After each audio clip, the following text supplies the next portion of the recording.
Welcome to the Corner House Collective podcast, episode 6, sponsored by Oakfold Design and Musicians Centre. Today we've got 3 brilliant guests. Do you know that thing when you know 2 different people and you kind of like, they should meet? Well, I've got that today and I'm really excited about it. So my first guest is Pete Williams. How are you doing, Pete? Hi mate, yeah, I'm very well. Good. Nice to be joining you from a very sunny Oxford this afternoon. So yeah, nice to be here. That's great, nice.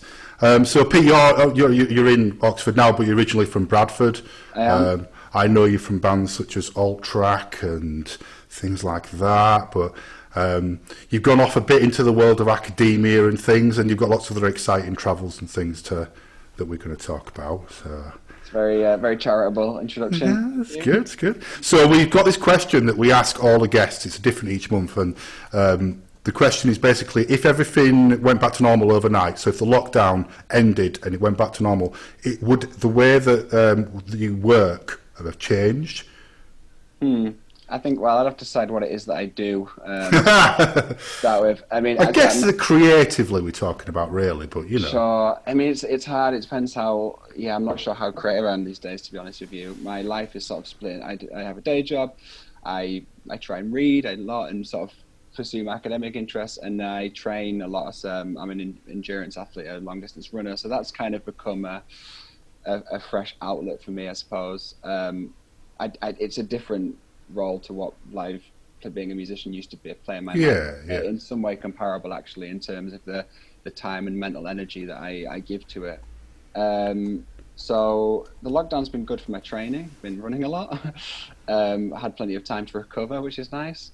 Thinking more philosophically, I mean, I hope in some respects that it does change the way we all work, and that there are some, there's going to be a very sort of contested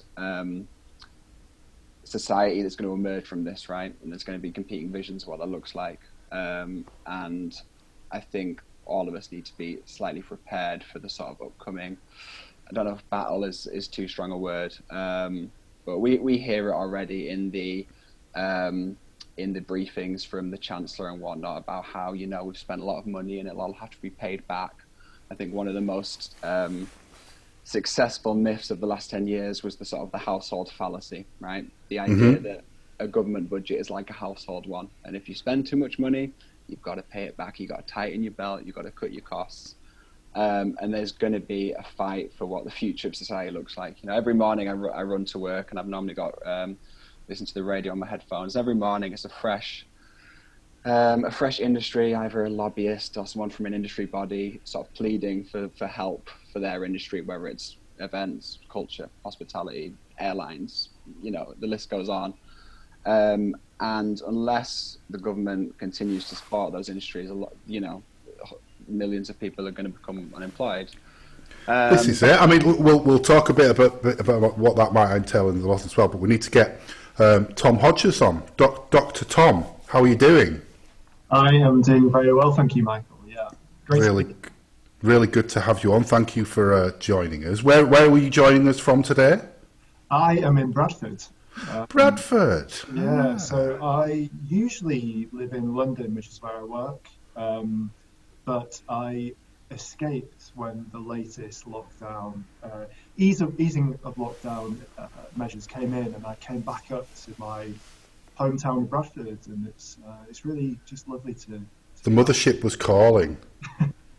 So where is work? King's College London. You're the professor of ethnomusicology there. I'm not quite a professor yet. No, okay, I'm going to call you that anyway. I don't have quite enough grey hair yet to be. That's the plan. You'll get there. So same question to you then, as the way that the lockdown, if it all went back to normal tomorrow, as the way that you approach your work, has that changed, and have you found any positives or negatives out of that, the way that you can go back? Yeah, I mean, it's a bit of a mixed bag, actually, and part of that is to do with whether the changes are coming down upon us from a kind of institutional level, or whether they're coming from us as lecturers and teachers. And the big sort of challenge that all universities are trying to wrestle with at the moment is this question of how you provide teaching to students both online and offline that in this coming semester, which is going to be online, how do you cope with students that might be in LA dialing in, or you might have some other students in the class from East Asia who are dialing in. So that there are lots of sort of challenges that we're trying to overcome. And I think the question about, will things be done differently if things were to return to normal, sort of hangs on a question of how much of that online teaching is going to persist afterwards, how much of it is going to become institutionalized. And that is sort of, I suppose for me, giving rise to some interesting questions around, what is good teaching? And for me, that is always to do with proximity to people, about being in a classroom, being able to read an audience, much in the same way as you do if you're a musician. And that shapes the kind of teaching you do. Whereas online teaching, for me, has some benefits in as much as you can reach more people, but it also has quite a lot of drawbacks, actually, in terms of, I think, the quality of what you can produce. So I think it's going to be an interesting and challenging year in lots of ways. And it feels as though from an institutional point of view, there's a lot of language around, this is a great opportunity to go online and reach more students and that sort of thing. I think people are wanting to see the opportunity, aren't they, in things? But yeah, we can't forget that it isn't the same thing. And I've got this from a context of music teaching, that the music teachers that I work with, we've moved everything onto video teaching. And one of the things that's been said is actually, if the 2 metre rule stays, it's in some ways easier for me to teach via video than it is from 2 metres away, because I can't see what's going on and I can't, reach your finger and put it in the right place and all these kind of technical things. But yeah, institutions are, I think rightly, to be honest, looking for the opportunity. But as long as it's not done blindly, then that's a positive, really, isn't it?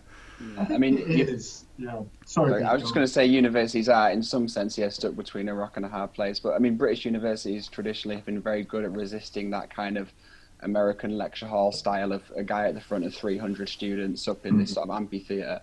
And it's just a very different kind of style of pedagogy, isn't it? But again, we live in an era in which, the marketisation of universities is continuing apace, and I'm sure institutions like King's are going to be very tempted to look at these kind of, if we can just do this online, then we can reach an unlimited number of students for a very very competitive fee compared to our, it's going to be a fight for the future of the university as well. Yeah. It's like a big Etch-a-Sketch of the world, isn't it? And it needs to be redrawn now. It's pretty crazy. Okay, so we're going to move on. We kind of do a bit of a roundup of the news-ish in the kind of local area, which I know that you're in Bradford, so that's good, Tom, but that you're familiar with. So let's start with, see if I can get this up. Here we go. So this is Leeds, which is basically all libraries, museums and galleries in Leeds at risk of closure. Has that popped up? Can you see that? Yeah. Okay, good. No.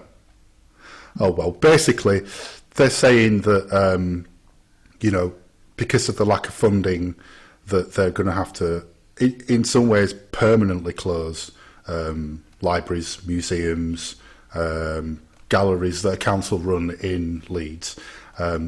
Because they've just been basically not been given any help. And there's been quite a lot of financial help come out to businesses, it seems, that, I guess is important because people are employed by that and that has a massive knock-on effect.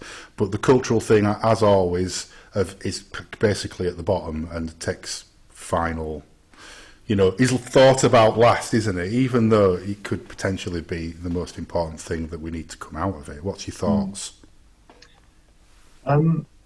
It's quite a sort of depressing article to read, actually, and seems to be just the latest iteration of a long string of articles recently that have been sort of very negatively framing the cultural value of the arts. There was an article in the Sunday Times a few weeks ago that had It polled 2,000 people and asked them what their top 5 most valuable jobs were. I saw this. Top 5 least valuable jobs were. And obviously the top valuable job is doctors and nurses. But then the top least valuable job was an artist. And then just below that, so more important than an artist, telemarketers. Christ. Thanks. I mean, we have to look at this story as well in the context of how local government has been kind of regarded in the last 10 years. I just saw a study that particularly northern cities, particularly Labour-led councils, have lost 40% of their spending power in the last 10 years, compared to 25% if you're a southern Tory council. Services have been stripped back and cut to the bone over the last 10 years. And, you know, one thing you come to understand about politics, all politics is local, right? People's experience of politics is about what's happening on their doorstep. And it's actually been a fantastic electioneering tool for the Conservatives to say to voters in these northern cities, look at your crap public services from your Labour-led council, never sort of declining to mention that they've had their budget stripped back. And the mantra of the austerity years was more with less. You can do more with less.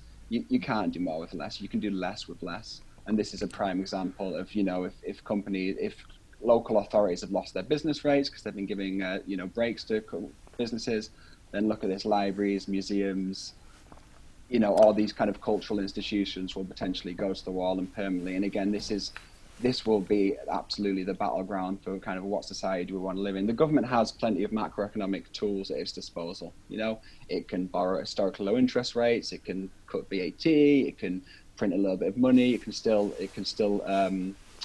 issue government bonds. Is it worth a few extra percentage points on our national debt to keep civil society intact? I would argue it is. I think as well, it's just a horrible insight into what the general public think artists do.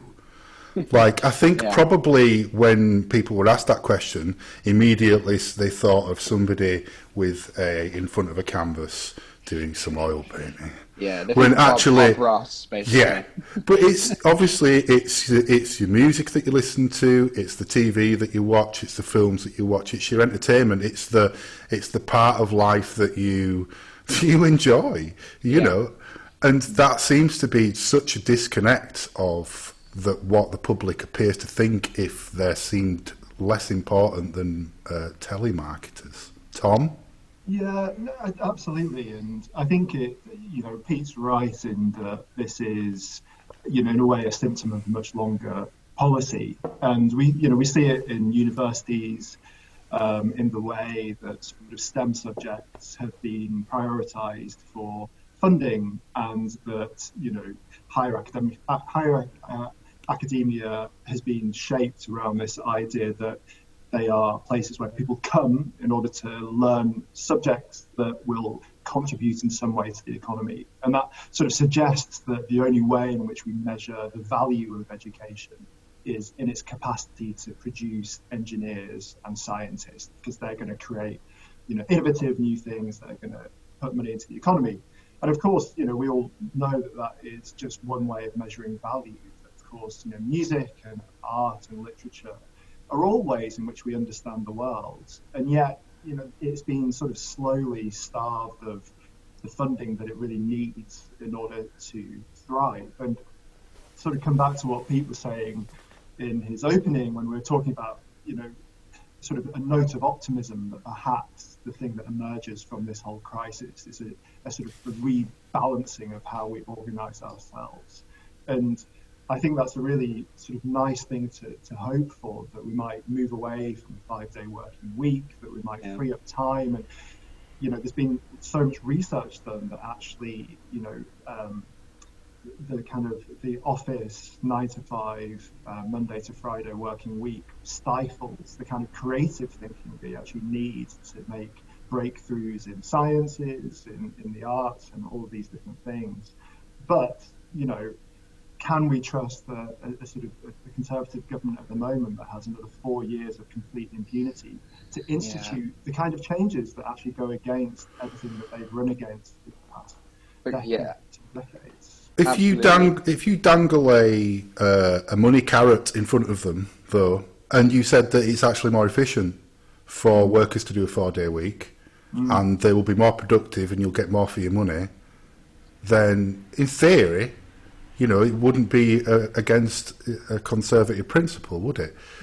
Yeah, but it's always about who it benefits. I mean, there was different ideological sort of strains in the Conservative Party throughout this whole period. Yet they still made, a bunch of economic choices that most of us, that a lot of economists thought were completely misguided in terms of just, austerity measures, just trimming down supply, trimming people's spending power, and creating this kind of vicious circle. But just to return to what Tom was saying. Artists and people who make art, we like to think of art as it's something transcendent. It floats in the air. It's this beautiful thing, but it's embodied. Musicians and artists need spaces. They need places to make their art. They need places to perform and present their art. It's a physical, material thing in some respects, and that's what's at risk, isn't it? It's the spaces. It's the physical infrastructure that supports all of these creative industries. And yeah, I do find articles like that kind of utterly depressing, really, because councils are having to make decisions like that. Okay, do we close schools or do we close libraries? Do we close museums? Well, museums will go first, Yeah, that is where we've gone. Right, moving on. Let's just move on from the depression. So, are you seeing my screen share here? Yeah. Good. Okay. All good. Okay. Drive-in concerts. So I know a few people that have been trying to sort of get their head around making this work, but this is a series of concerts that's been launched in Scotland. I guess this is a mock-up because it's not been done before, but it looks like you can get out of your car, stay in your little box, and yeah, there's not a bad lineup. We've got Streets, Gary Newman, Snuts, Dizzy Rascal, Zoot On. So it's as close, I guess, as there's going to be to a summer festival this year. I would hate to have done the risk assessment for it, but what do we think? Would you attend a drive-in concert? I would struggle to on account of not having a car. I would have to sort of look into how much taking an Uber there and having them wait. Yeah, just wait the entire time. But yeah, I don't know. I think anything that gets musicians sort of back out and playing again is something obviously we've got to support. But it obviously comes with quite clear limitations in terms of who can actually go to these things. What's the ticket price going to be? It's about eight. It's not crazy. Let me have a look. Let's go. And is it per car? Can you load in like? It's at least 2 people per car, and the ticket price is, I think it was about £18 a head. I remember thinking that's actually not crazy. No. But my question is, how does a car mosh pit work? I mean, that sounds really expensive. Have you ever been to have you ever to dodgems at a fair? It's kind of like there you go, yeah, or like just like derby racing, isn't it? That'd be great, yeah. Very good. Dizzy Rascal.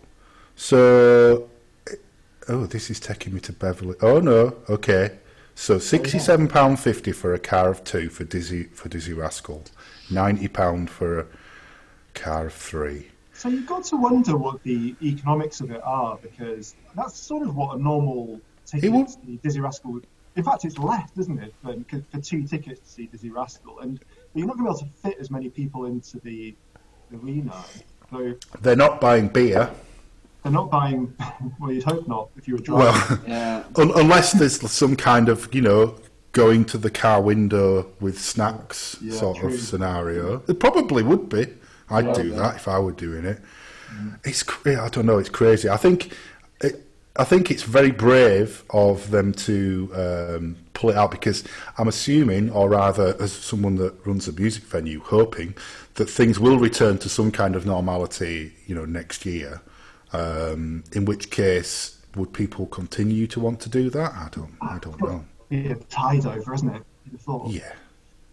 It has. But fair play to them. I mean, it's. You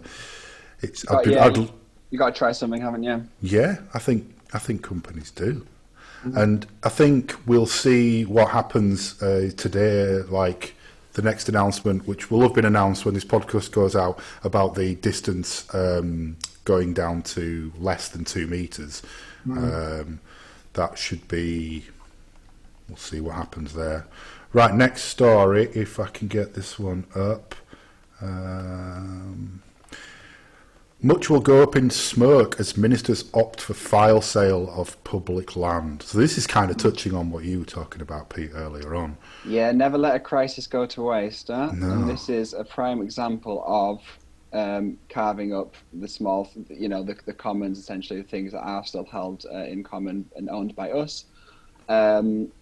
Privateer, people who are in control of privatizing industries, a crisis essentially affords a bargain, right? We're going to have local authorities soon struggling to pay their bills, and there's going to be all kinds of, football pitches and anything else that can be sold off. And to the hedge fund managers, it's a great time to find a bargain, because you've got it's a buyer's market essentially. And the property developers are among the Tories' biggest donors. It says that in big quotes there. Well, Can't wait to get their hand on it at knockdown prices. or MPs themselves. I mean, plenty of Tory MPs are property developers. Yeah. Plenty of Labour councillors are property developers to spread the criticism around a little bit. So yeah, another kind of utterly depressing vision of the neoliberal future. It's another battle line, isn't it, that I think we need to make sure we see coming and fight it. And it's a kind of slightly esoteric one as well, because a lot of the time in public space, you actually don't realise you're in an area that's been sold. London is the prime example. There's very few public spaces that have been taken over by various little quangos and different bodies, sort of privatisation by the back door. I know there's been a lot of good research on this in regards to the City of London and other kind of these very kind of sort of shady organisations that control a lot of the places which we actually sort of pass through on a daily basis. But yeah, no, absolutely another battle line for sure. Yeah. Okay, so I mean, I've put like a comment of it's a perfect opportunity to rebuild the country, and that's kind of something that we've touched on before as well. But it does feel a bit like we're kind of powerless with it as arts organisations under a Conservative government. That we kind of. We need other people to talk for us, like the Arts Council themselves, and for other people as well. I don't know, Will. Yeah, I think it's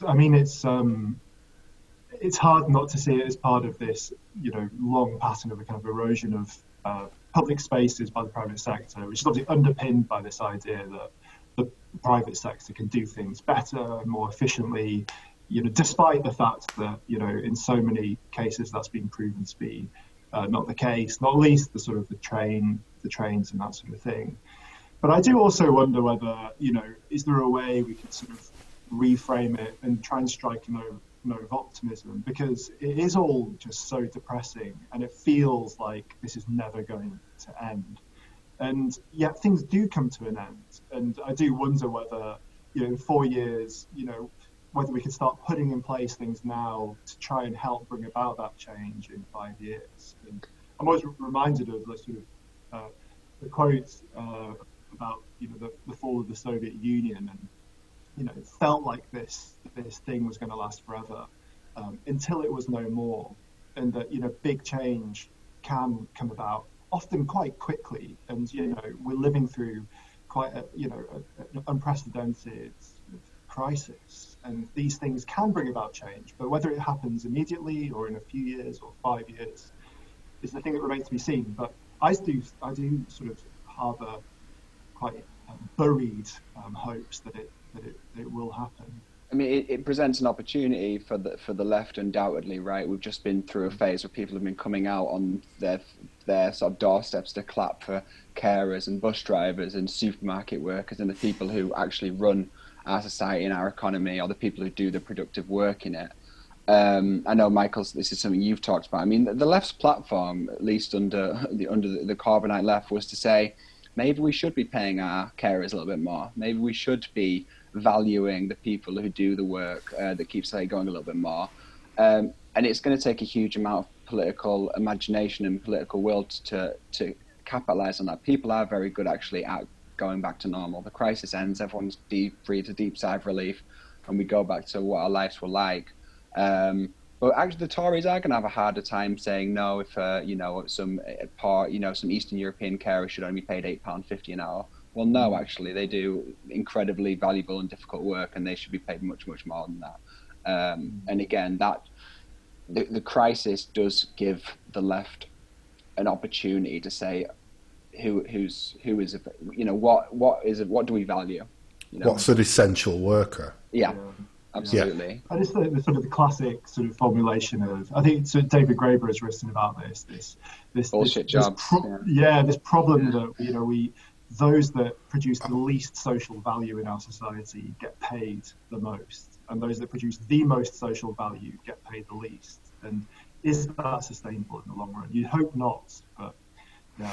But there's the problem with carers, isn't there? The argument is that if you offer a good wage for a carer, then you'll attract people that want a good wage. If you offer a low wage, then you attract people that are just interested in the caring. That's the argument. Yeah. Well, I'm not saying I agree with it, Pete. I know you're not, mate. I know. I mean, in the way we could stop paying anyone who considers their work a vocation. We can get the. I mean, that in a way was actually the vision of the Cameronite big society, wasn't it? It said, why get the public sector to do these things when people are willing to do it for free? That was the economics of it. And we do hear that rhetoric. Do you remember the NHS volunteer drive at the beginning of this? Poor war veterans having to traipse up and down their garden to get a few more quid in the NHS coffers. Funnily enough, that's a good segue onto the next story, which is kind of in two parts, because when was the last time either of you went to Keighley? I was there the other day. Were you? Yeah. So the big. It's been a bit longer for me, but anyway, go on. The big green space opposite Wetherspoons, as that is the landmark that we all know. Ex-college building knocked down to become this green space. And so there's basically been a call for a vote on whether it should be a park or a public service hub. And then, of course, I think, have I got the other link here? Let me see if I can find it. There was I haven't put a link to it, that's a shame. There was... I think I saw this. The Captain Tom sign, which I don't want to be negative so much. We mustn't be negative to Captain Tom, but if we can just sort of pass the conversation a little bit. In times of crisis, in times of insecurity, countries reach for their foundational myths, right? And for most boomers, the foundational myth is, par excellence, is the Second World War. I mean, a lot of men who were born in the 1950s are convinced they themselves fought in the Second World War, let alone, And I'm sure Captain Tom is a lovely gentleman by all accounts. But these lurid multicolored letters that have appeared in Keighley Town Centre, because I believe he's originally from Keighley. Apparently he came here once. So did Chewbacca. We've got that going for us. I think it reflects very, very poorly on us and very well on him. I think it's just one of those things that it's sort of a good idea, but it's badly executed. Not besmirching anyone's work, but you can tell that it's not being put together by somebody with experience of this kind of thing. It's going to be there for 7 months. They're leaving it up till November. Hopefully it won't outlast Captain Tom himself. It was not going to last for 7 months, I'm telling you that now. You're talking about the letters, I hope. Yeah. Opposite when Spoons read it up. Yeah. I don't know. I think we could be a little bit more generous. I don't know. I agree. Obviously, this is a very cynical way of looking, but I do think that if it is being mooted as a kind of temporary sort of tribute to this thing, then it's not really that big a deal. But also that Keighley, God bless Keighley, it needs to be able to catch whatever waves are going and actually sort of basking in a little bit of the afterglow of this thing, I think it's probably all right. I guess I just think I think that's fair. I'd like to apologise unreservedly for my comments. my problem is that we had Shanaz Gulzar on a couple of weeks ago. Who's a brilliant artist from Keighley.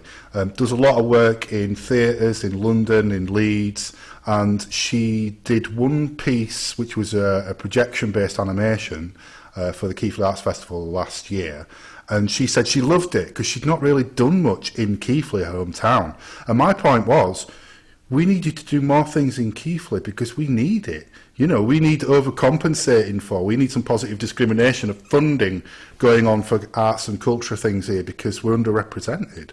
And she agreed, but obviously she gets commissioned where she gets commissioned. So you know, my point is, I was actually in two minds as to whether to bring it up because I don't want to be negative about something that is essentially so positive. But you know, it's just I think it's the execution of it, and I think it's one of the things that we can get behind. Yes, but there's lots more. I mean, the most obvious thing to do with that land is to make it into a Wetherspoon's beer garden. You know, it'd be perfect. You could have social distancing. You could even call it the Captain Tom Beer Garden, and then you know that would really get the public behind. They have just built a new beer garden. They'll do that, Tom. Be careful what you wish for. They've built one. They've knocked down the back of a building that used to be the Fun House, I think, which has had Sisters of Mercy, lots of events, bands on in the 80s, and they've turned it into what looks like a prison yard. And I'm sure we'll be reopening with social distancing suggested very soon. All right, okay, we're going to move on. So, Pete, you wanted to ask a question because we've been reading some of Tom's research together. Yeah, it's a gotcha. I've been skim reading, admittedly, your doctoral thesis this weekend. It was very intriguing, actually. What struck me about it, I mean, I was someone. Firstly, I lived in Bradford in the years in which your research was taking place. For people who don't know, Tom researched sort of Mirpuri Pakistani communities, music making, how they make music in various ways.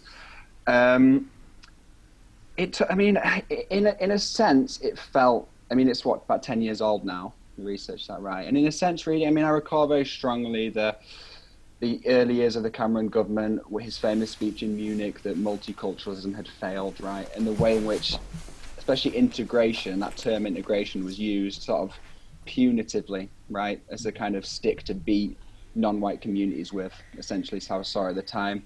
And I was living in Bradford at the time. I'd often read think pieces in which, you know, about racial segregation in Bradford, and they'd be littered with sort of Orientalist tropes, essentially, about the Pakistani community being uniquely insular and static and, you know, in hock to traditional forms of hierarchy, or they'd always talk about, you know, Baradri clan politics. And these fairly kind of, essentially these articles saying, you know, Bradford became a canvas onto which our fears about immigration were projected, you know, and I'd leave my house in heat and I'd jog down into Lister Park, and after reading these articles about, you know, Bradford being a powder keg of racial tension, and you know, the birds would be singing and there'd be young families out playing in Lister Park and life would be going on as normal. And in some ways we've moved on from that moment, right? In some ways the debate, I feel that those years, that debate about multiculturalism and integration really laid the foundation for the referendum debate in many ways. It kind of laid the groundwork for Farage to emerge as the public figure he did. And I was interested because, I mean, your research provides a much, you know, a nuanced and a kind of granular account of what it means, what multiculturalism means for people from different places with different traditions to live side by side. I just wondered where we are now, because in many ways I do feel like the debate has moved on. People talk about post-referendum, people cite evidence that people's attitudes to immigration has softened, though of course the hate crime statistics tell a different tale. And of course immigration's always been something of a misnomer, right? Because the communities that we're talking about in Bradford have been there since the 50s, the 60s. I mean, these are not new immigrants necessarily. So where are we now? Where is Britain in terms of these words, you know, about multiculturalism and integration? What's the last decade done to that debate, do you think? question. It's a big question. I think that the thing that always struck me really about the multiculturalism debate was that it was drawn very much, almost exclusively along racial and ethnic lines. That's right. And part of what my research has been about is that well, two things. One is that you're talking about communities that are 3 or 4 generations down the line. So to what extent is it actually appropriate to talk about migrant communities or this sort of thing? Or whose culture are we talking about here when we're talking about cultural values? But secondly, people live in particular geographic areas for a whole host of different reasons. In Oxford, you've got middle class white people living in Summertown. They're sort of coalescing around the people they feel comfortable with, and yet are not being sort of beaten with the same kind of stick. Absolutely. We never talk about integration in relation to British enclaves on the Spanish coast, for example, where you can go down into the supermarket and buy cornflakes and baked beans. But carry on. Yeah, exactly. And so obviously there are people understand their environment, the world they live in, through so many different ways, of which religion or ethnicity might not figure all that often. And actually the way that I understand the world, the way I look around, is through things like art, music, literature, news, my friends, my social relations, all of these different things. And I think that in some respects the multiculturalism debate of the 90s and early 2000s got quite stalled on that idea of but if that was a debate about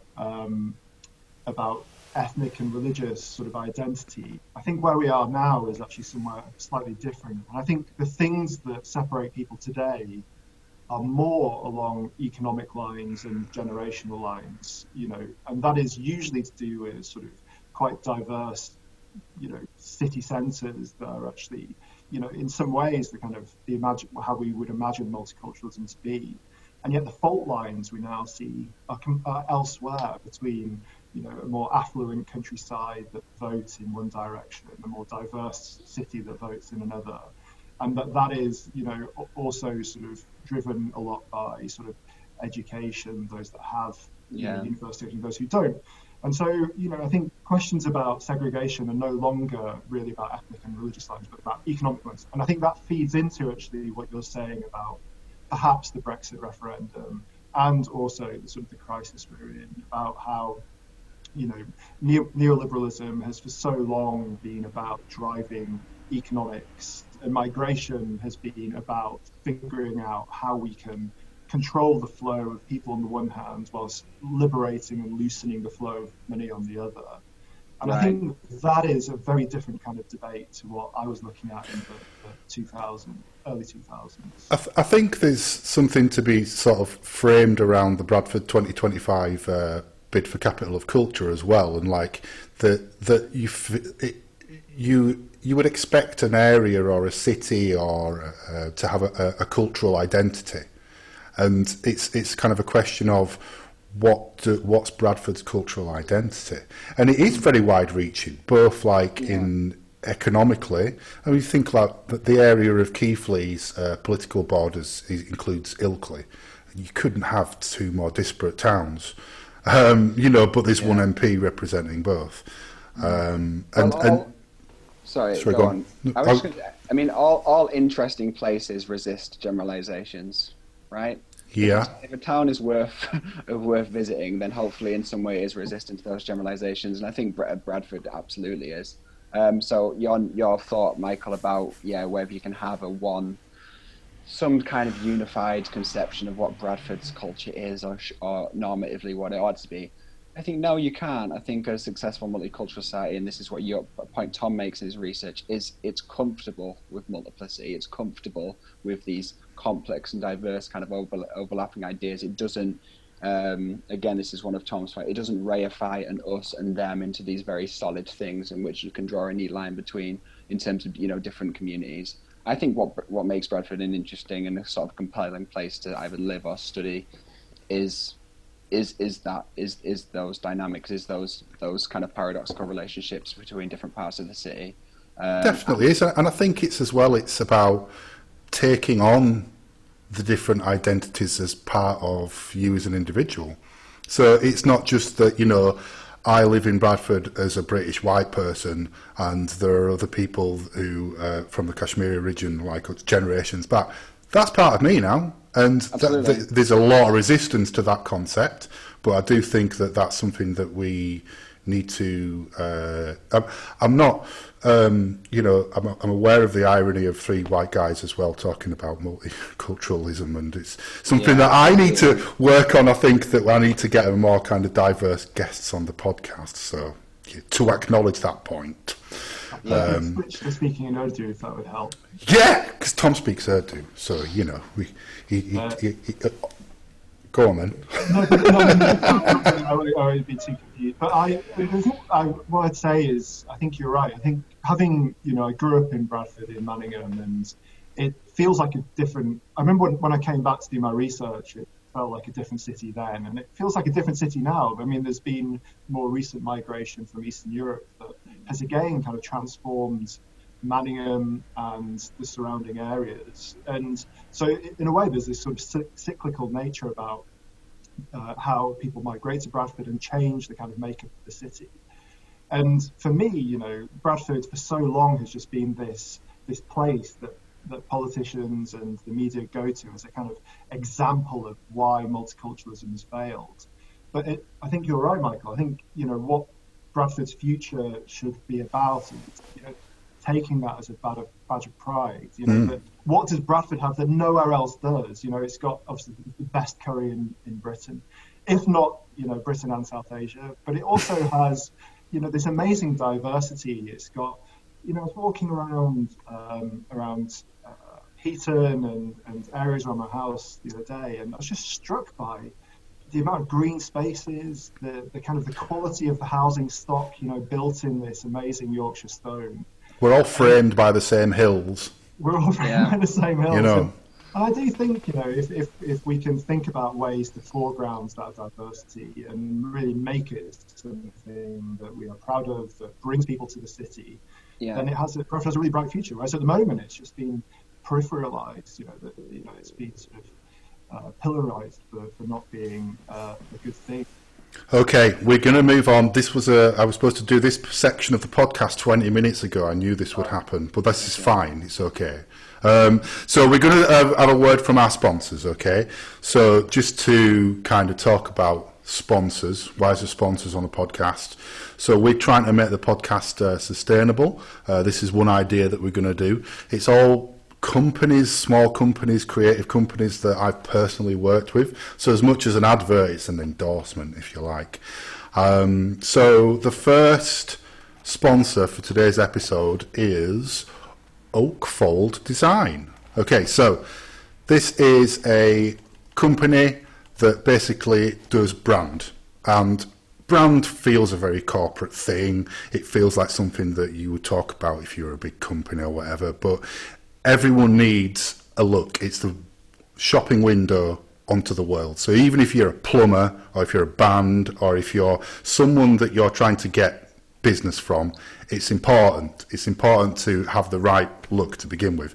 So Oakfold, they have, I'll go to their portfolio here. So they basically design the look of what you're going to do. This is their own brand guidelines for themselves, which makes sense. So they've used here, the actual logo, which Adam, who runs Oakfold, he's done lots of work for me in the past. He does things by hand. So it's not just a font. He'll actually write it and then kind of use that as creating a completely unique setup. You've got a colour scheme. You've got the logo, which works on favicons and websites and stuff like that. And so he's gone through that for himself, and he's worked with lots of other people as well. Let's quickly pull up his portfolio. The most recent one was Danny Payne, he's a photographer. Danny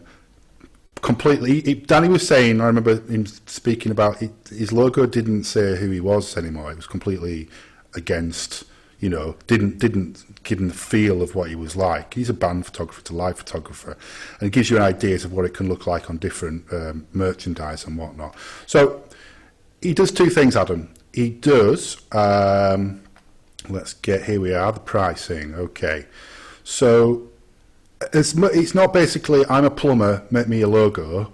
It's more about talking to you about what your unique selling points are, what you want to say, who you want to reach, and then coming back and forth with you to get the right thing. So that's his brand elements package.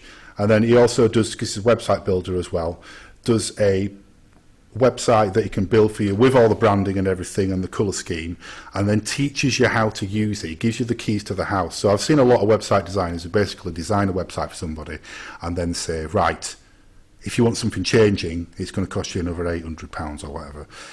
Adam teaches you the basics of how to actually edit things and add things yourselves. So it's a lot of money, but you've got to think about this is the thing that represents you and is going to represent you for years, and you're going to look at it every day and people are going to be the first thing they see. However, if you're interested in that, don't go for them prices, because if you go to oakfold.co.uk/CHC,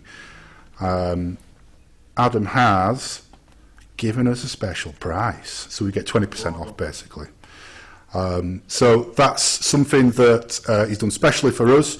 It helps us out when you get it, so we're on a commission thing. So he's doing 20% off for both of them. It's worth getting in touch with Adam, see if he can help you out with things.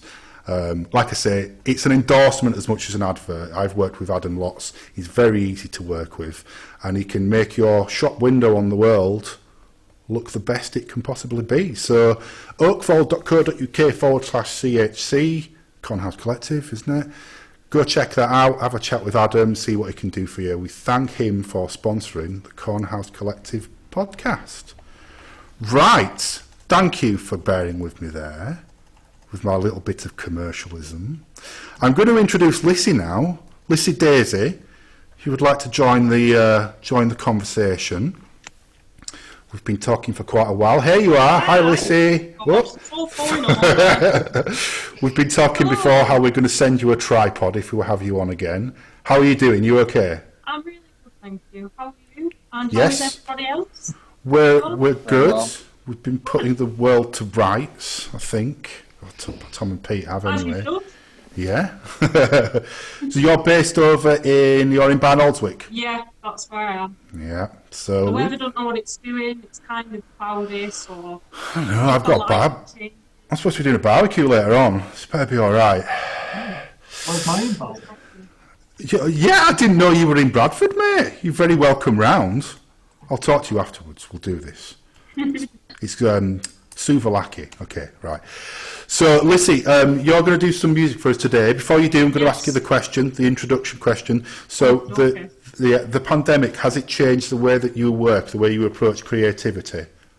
Yeah, that's in the short of the call. Yeah, it has, because I'm used to gigging as a form of like creative expression and a way to make money off what I love, and I can't do that at the moment. So I've been trying to write, but I feel like I put pressure on myself a little bit because there's so much time.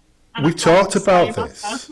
There's almost pressure to be more creative because you've got time. My mum keeps saying to me, like, "Oh, you're not writing a song?" Like, no, I've just been laid in bed watching Netflix for turn the creative tap on and let's crack out an album. Yeah, exactly.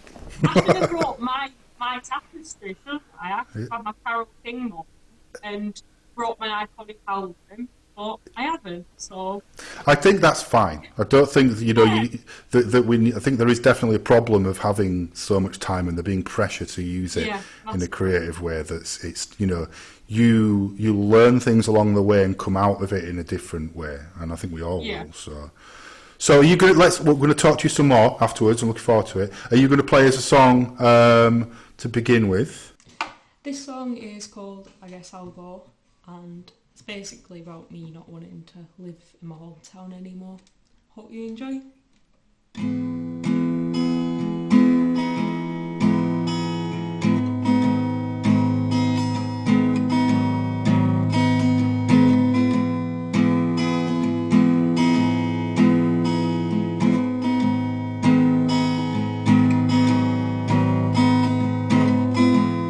I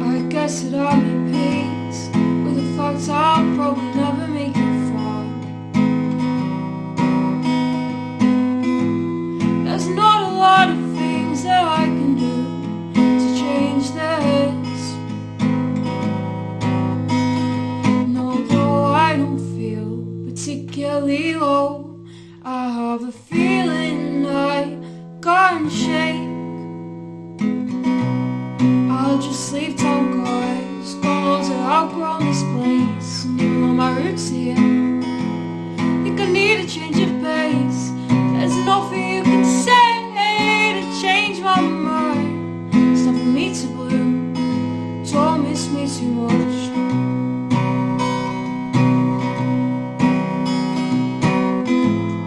I think that I could do with a bit of time to myself.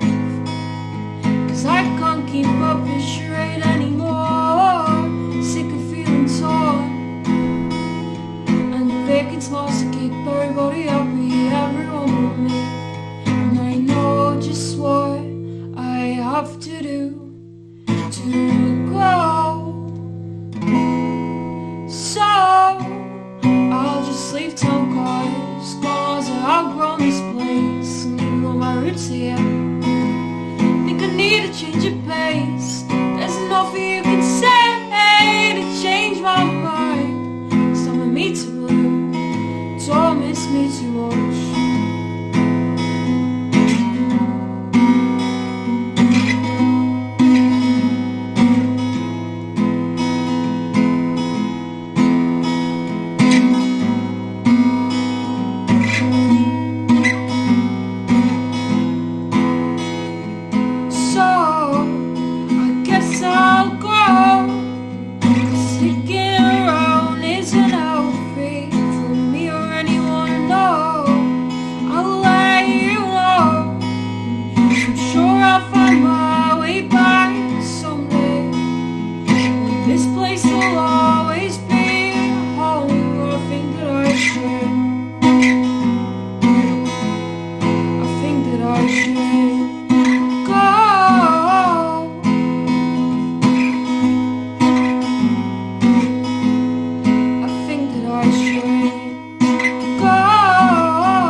Thank you. That's great. Needed a bit of light to the shade, I think, of talking about some of the things that we've been talking about. Thank you. I mean, I'm not the best person to ask because my songs are a bit embarrassing. Yeah. So, I wanted to ask you, you've had a rebrand, speaking of branding. I certainly have. So I know you as Lissy Nicholson. Yes. But you've become Lissy Daisy. Yeah. Basically, the crack with that is I've decided I don't like most of my old music that I've released, and I thought it's time to break away from that and do something a little bit different, under a new name but still my name. So everything I release from now will probably be Lissy Daisy, unless I join a band or want to do a weird project. If I get into techno or something. It can be quite liberating sometimes, can't it? Just to press the sort of reset button, put stuff out under a different name, and it just gives you the freedom then to sort of not be referential to what you've previously done. Just do what you want to do. I think it does, and I think it can put a bit of a bookend to what you've been doing, can't it? And like you say, not have people referring back to what you've been doing before. And it can only be a positive thing, I think. Yeah. So, Tom, I want to talk to you about, I want to talk to everybody, but the relationships between musicians, venues and fans.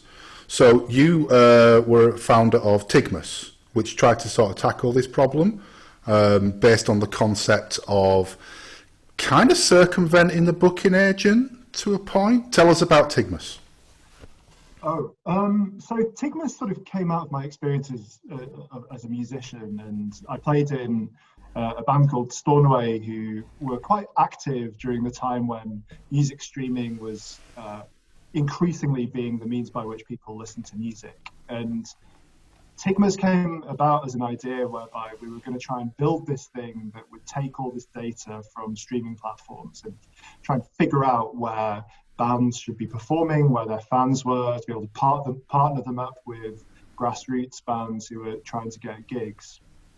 And we built this platform in 2015 and ran it for a few years. We got a few thousand venues, a few thousand artists, and it did pretty well. We put on, 1,000 or so gigs, and we employed some people. We put lots of money into the pockets of musicians, but we also struggled with the kind of inertia of the music industry itself. And the people that we were trying to tackle, the booking agents, hold a huge amount of power in the industry, and we found that quite a limiting factor. And I think we also sort of realized just too late how central and important promoters are at the moment to the live music scene. So I think this relationship that we saw as being quite simple of artists, bands, venues, we thought we could bring that all under one sort of roof. But promoters, of course, are massively important in the curation of events, of making sure audiences come and that sort of thing. They know the local landscape, don't they? Yeah, absolutely. And I mean, like I've always, the bits of promotion that I've done, I've always said I could book good bands 10 days a week. That is really simple. There's it's knowing them and everything and finding them, but there is no lack of excellent music talent out there. It's getting people to connecting with the people that want to see them and should see them. Lissy, how have you found, kind of, obviously before the pandemic, how did you find getting gigs, and did you book them yourself? Did you have a...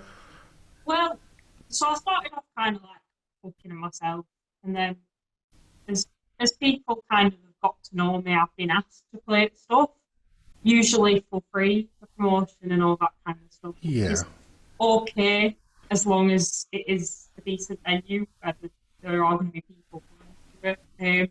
I signed up for that like ACE booking music thing, because I was quite short on money at the time. I didn't have a job, and I was like, I need to play weddings. I need to get a bit of money. And then I found out that I was getting they were sending me stuff like, oh, this might be of interest to you. But it were all like, oh, to respond, you have to pay us like 20 quid. And I'm like, I'm not paying. It's a scam. And then 20 quid, it's an absolute scam. These people probably don't even exist. Yeah. No, it's a scam. Listen, I'm just gonna stop there. Your audio's still a bit jumpy. Is it? I think. Yeah. Right. Did you have that? Is that setting still on? The one you told me to turn off? Yeah. Yes. Well, it's all right. We'll carry on. It doesn't matter. So, Tom, I mean, you've probably Stornoway. We're playing to quite big venues and stuff. Have you got kind of any advice for all of us, I guess, in terms of how do you get from that, being asked to pay to play, to potentially it's extremely hard to make a living off it. I know a few people that do, even if you think that you're in a huge successful band, it's still kind of not a very well paid job. From your experience, do you have any kind of advice that you might give Lissy or anybody else?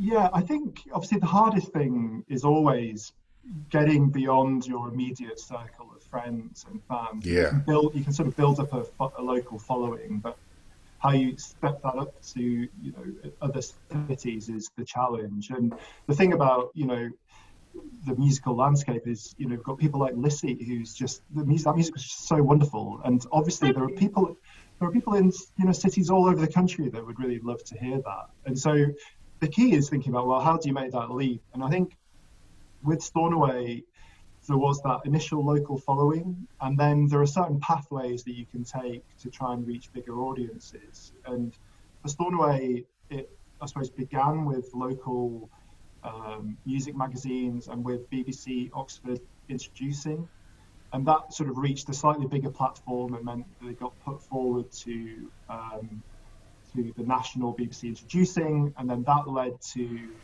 playing at the introducing festival, which was a sort of national thing, and then that led to sort of Jules Holland and that sort of thing. And at each of those steps, you're reaching a slightly bigger audience and cultivating, fans in different sort of parts of the world. But underpinning all of that, I think, is just, gigging as much as you can. I know that's not great advice at the moment. But don't pay to do it. No. Don't pay to do it, but you can, just... My advice would be to sort of, send out, your demos to managers. Stornoway's manager used to get demos from people all the time, and we would listen to them. And when we were going on tour around the UK, we would always try and pick a local support act. And I think, knowing that a lot of it will fall on deaf ears, but peppering people with your demos is really useful. And same with booking agents as well, just so that people start hearing your stuff. And just, travelling up to Glasgow or Newcastle, borrowing someone's car for 30 quid and just gigging, I think. And, at the moment, I think with Stornoway, the other thing was, not Bandcamp, MySpace was still a big thing, and that also helped. Really? Was it that long ago? Wow. Yeah. Ancient. Back in the days. Yeah, I mean, in sorry to interrupt. In my time as a musician as well, our philosophy was just gig. Play for anyone, play anywhere. Just the best way to get someone else into your music is to play in front of a room of people who haven't heard you before and to win them over, and to give them a memorable experience. But yeah, in the pandemic, that's just ignore me. Yeah. That's a different chapter, isn't it? Yeah. Okay, Pete, so you're going to do some spoken word for us. I've kind of coerced you into doing this, I'm aware, so thank you for doing it. You have a little bit, but it's all right. I'll But yeah, I remember that you do words good, so, I thought it'd be a good thing to ask you. Thanks, mate. No, it's good. I've certainly not been being creative in the lockdown, so this is one from the vaults, if that's all right. Yeah. Okay, this one's called City Tripping, and it goes something like this. I'm just going to have the words up because it's been a while. Saintly station is stretching from the stars hanging over me, dancing through each district, no regard for its history. Every street's unnamed till it sees a little victory. Every time's unclaimed till it's grabbed by me, manically. Laughing at the crackheads with their question-begging decadence, screaming at the sky without a referent, elephant in the room, staring at the lines on my palms. I've got no qualms, sound the alarm. I'm lost without a vision. Every step taken forward, realizing more that life's a solo mission.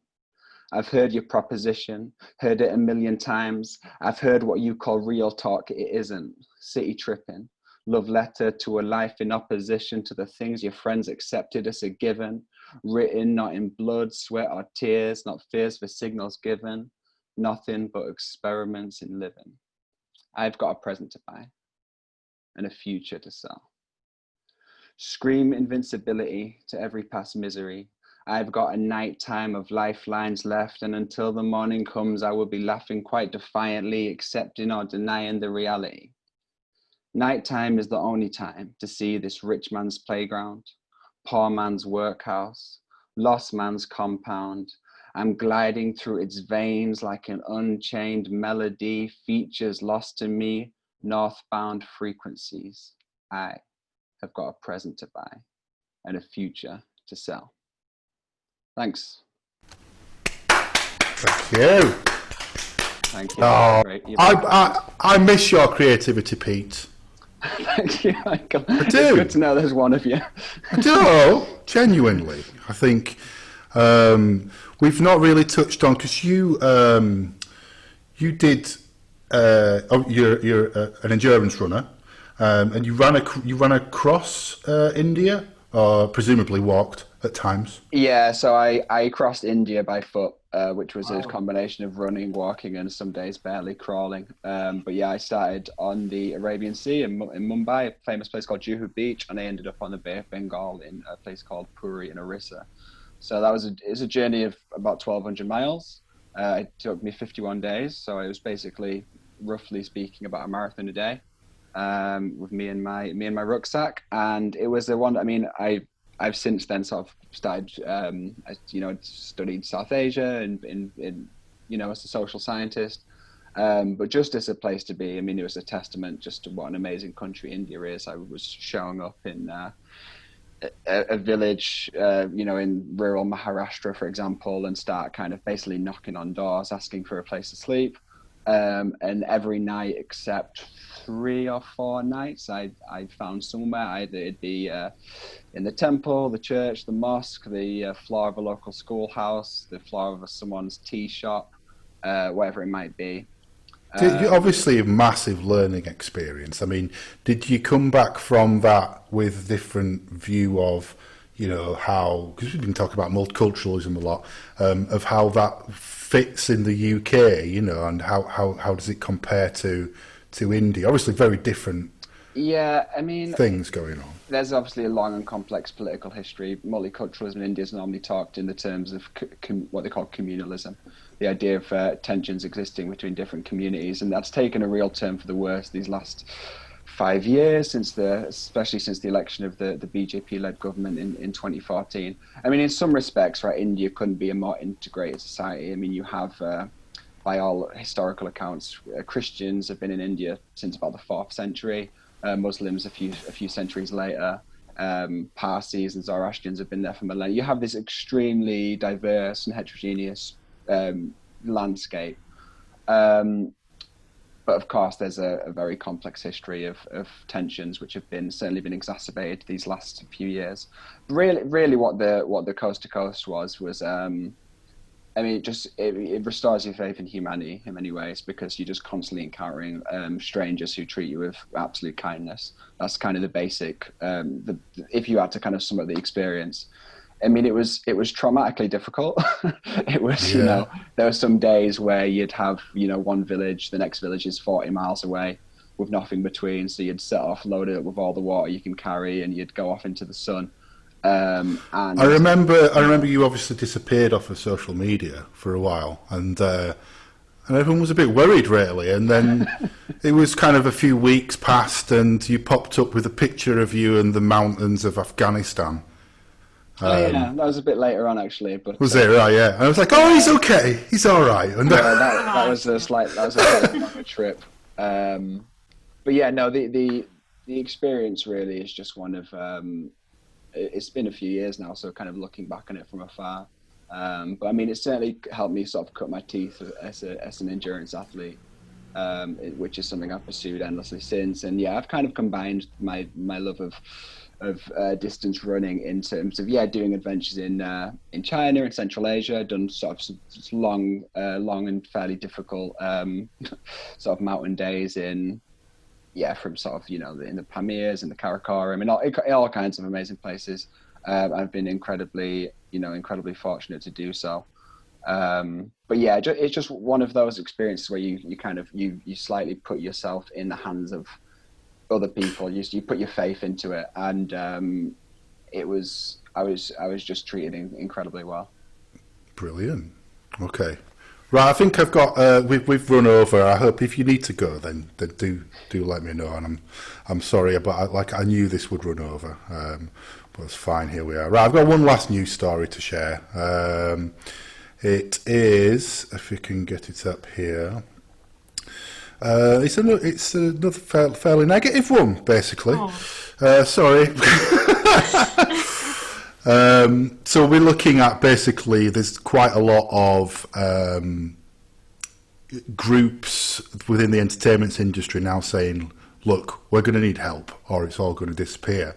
And I think as a grassroots music venue, we're quite agile in what we're doing. But one of the problems is that the 2 meter distancing model, it's only been used by Canada, Spain and the UK.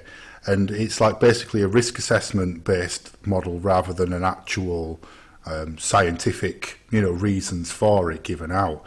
And I just wondered what your thoughts were on how the government's kind of offered guidance for cultural areas to reopen and how to do it and what they could have done better. I'm not sure. It's just, for me, it just feels like it's been we've had to make a lot of decisions ourselves. And I think there's a responsibility that we individually have to take for that, but equally it just feels a bit like they're floundering in what they're trying to get people to do or not to do. I don't know. What's your thoughts? Just one wanna.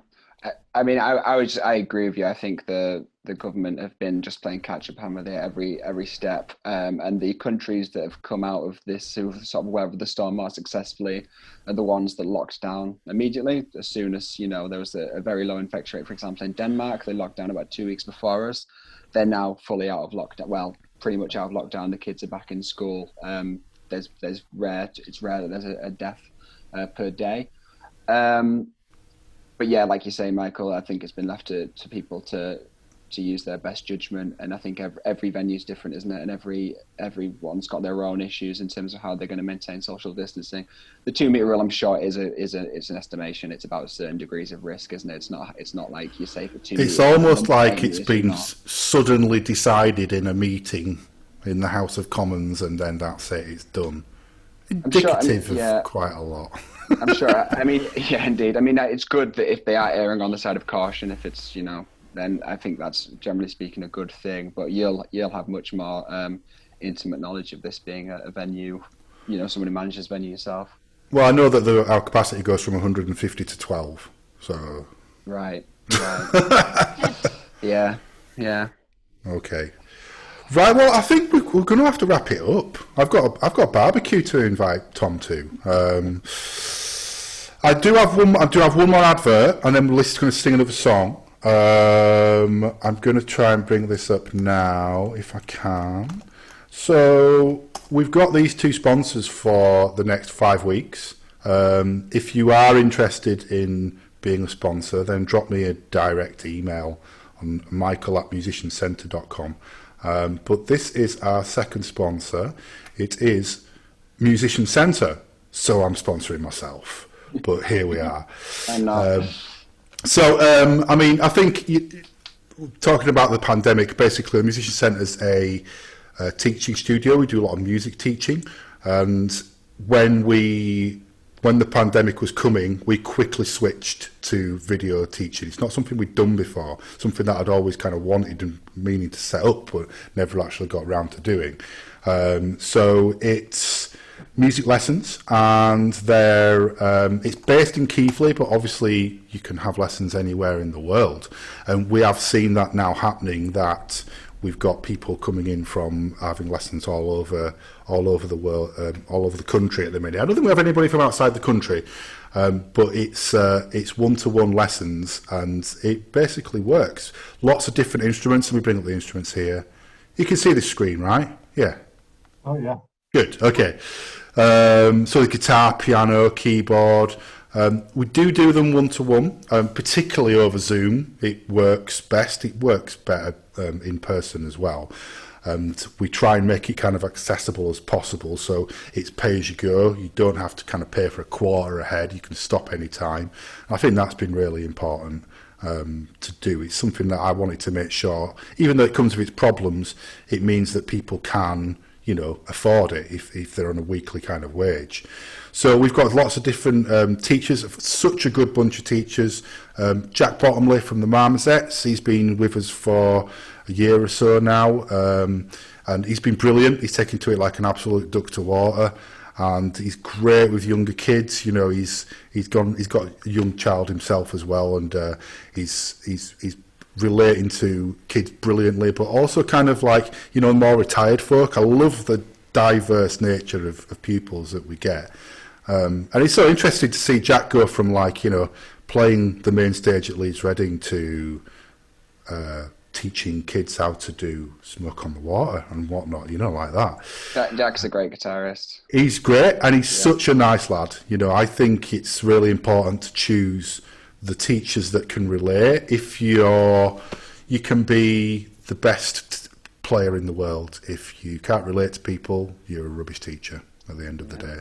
So this is Simon. Simon's our drum teacher, specialises in jazz drums. He's probably one of the most respected jazz drummers in Leeds, but he's kind of had a big experience of different backgrounds, from noise rock to funk bands. He's done all sorts like that. So yeah, have a look at musiciancentre.com. Whether you're in Keighley or whether you're in Peru, it doesn't matter. You can have lessons with us now. We've got it set up. Everybody gets a free trial lesson. That's whether you've seen this advert or not. So you can try it out for free. You don't need to pay anything. You don't need to commit to anything at any time anyway. And then with this, if you quote the podcast, say, I saw Michael chattering on about this Musician Centre thing on the Cornerhouse Collective podcast, we're going to give you another free lesson as well. So that's another £15 worth. So mention it, go to musiciancentre.com, drop us an email, and we'll get you set up with some awesome teachers. So thank you. Can I just chip in there just to quickly say the Musician Centre is an institution, and I love it dearly. And yeah, when I first got a full-time job, my first paycheck, I came down to the Musician Centre and bought a Mexican Telecaster, which I've still got. And I know a lot of the teachers there; they're incredible. So yeah, big up the Musician Centre. Do you know, I've really missed, while I'm glad that we've been able to carry on doing the teaching, I have so missed seeing the teachers every day, and we are a big family, and it's been hard, like to carry on like doing what we're doing the way that we have, but it's a community at the end of the day, and it's a family, and but I remember selling you that guitar, Pete. I'm glad you've still got it. It's not in, it's a bit worse for wear, but it's around. Okay, so I'm going to do a round of give us your plugs. So I've given my plugs. I've plugged my things. Do you have any? Do you have any websites or anything, Pete, you want to talk about, or things that you think people should check out? Can just be a link to something that you think people should read about? Wow, I've got literally nothing to plug. That's all right. I should have given you a forewarning of this. I've not said buy nothing. Not from me anyway. Buy nothing. Tom, websites, Stornoway. Well, don't bother with Stornoway. They've got enough attention. But I've been working on a little side project actually with my colleague at work called Ed Nesbitt. He's a composer, and at the start of lockdown, we actually started collaborating with these compositions as responses to lockdown. So if anyone wants to listen to some slightly weird, well, not weird, but interesting takes on lockdown, and in particular the sound of birds returning to cities, you can check it out. So the website is soundcloud.com/Nesbitt Hodgson, which I can send you the link for if you want to. I will put it in the show notes if I get round to making them. That sounds great. Yeah. That sounds brilliant. I'll check that out. And Lissy, where can we find your music, get in touch with you about booking gigs, that sort of thing? Okay. So your best contact me on my Facebook page, which is facebook.com/Lissy Daisy Music. I've got an EP out that I recorded with Kurt at Cornerhouse Studios on Spotify, Apple Music, Amazon Music, and if you go on my Facebook page, you should be able to find it quite easily.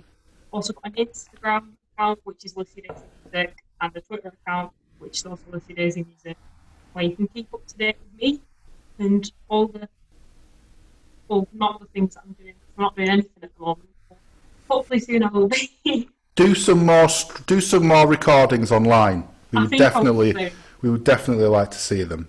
Okay, so we're gonna leave you to finish us up with the song then.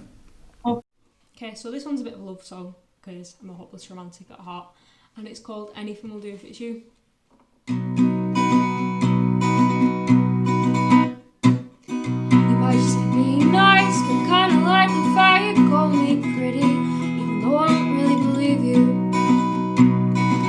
Tell you the truth, I'm in two minds about what I think about you, but I know that there's something, and it'd be a lie to deny that I kinda want you all myself, but you're not really mine to have.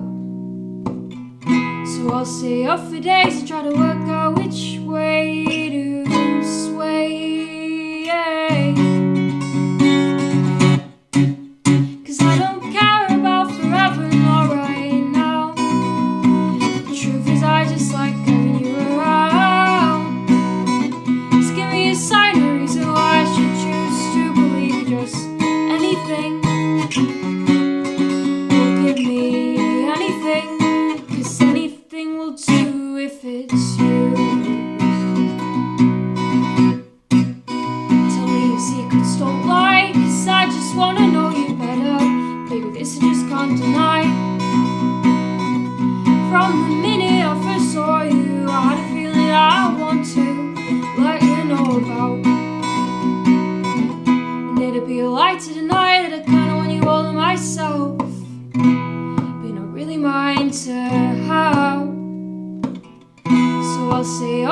days I try to work out which way to sway. 'Cause I don't care about forever nor right now. The truth is I just like having you around. Just give me a sign, a reason why I should choose to believe in just anything.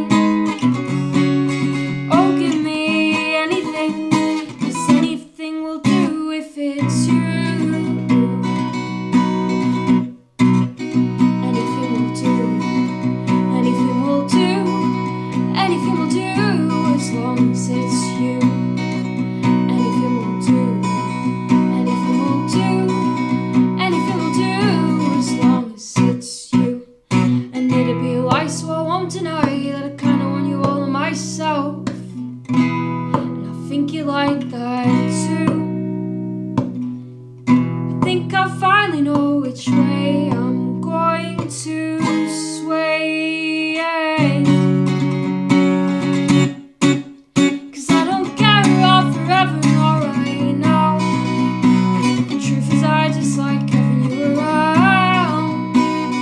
Just give me a sign, a reason why I should choose to believe in just anything. Oh, give me anything, 'cause anything will do if it's you. Anything will do, anything will do, anything will do as long as it's you. Thank you.